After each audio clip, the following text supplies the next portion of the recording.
بسم اللہ الرحمن الرحیم۔ یہ بڑی خوشی اور بہت مسرت کا موقع ہے، اور یہ رجب کا مہینہ بھی کتنا عظیم الشان مہینہ ہے۔ یوں تو ہر مہینہ اس کی اپنی فضیلتیں ہیں، اس کی اپنی برکتیں ہیں اور اس کا اپنا ایک مقام ہے، لیکن یہ رجب کا مہینہ، اس رجب میں امام علی النقی علیہ السلام، امام محمد تقی علیہ السلام، اور سب سے بڑھ کے مولائے کائنات امیر المومنین حضرت علی علیہ السلام، ان کی ولادت کی تاریخیں ہیں۔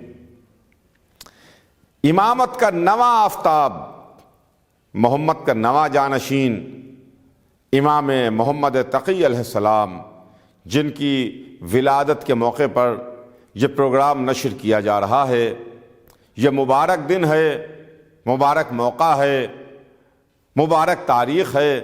اس تاریخ میں ہم تمام امامت کے ماننے والوں کو، اہل بیت سے محبت اور عقیدت رکھنے والوں کو، تمام محبان اہل بیت کو امام محمد تقی علیہ السلام کی ولادت کی مبارکباد پیش کرتے ہیں کہ آپ تمام حضرات کو نویں امام حضور سرور کائنات، ان کے نویں جانشین امام محمد تقی علیہ السلام کی ولادت بہت بہت مبارک ہو۔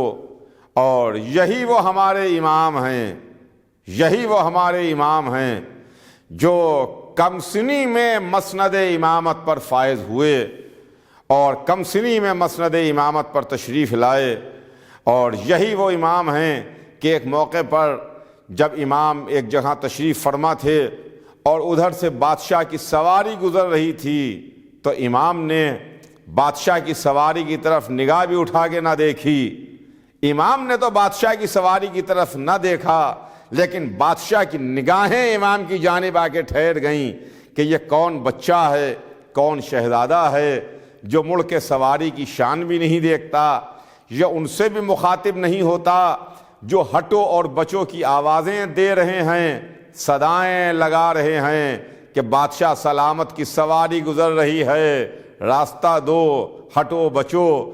لیکن وہ بچہ، وہ شہزادہ، وہ امامت کا نواں آفتاب جہاں موجود تھا وہیں کھڑا رہا۔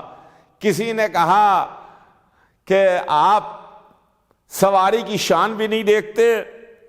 بادشاہ نے کہا کہ سواری گزر رہی ہے اور یہ کون سا بچہ کھڑا ہوا ہے، یہ راستہ نہیں دیتا؟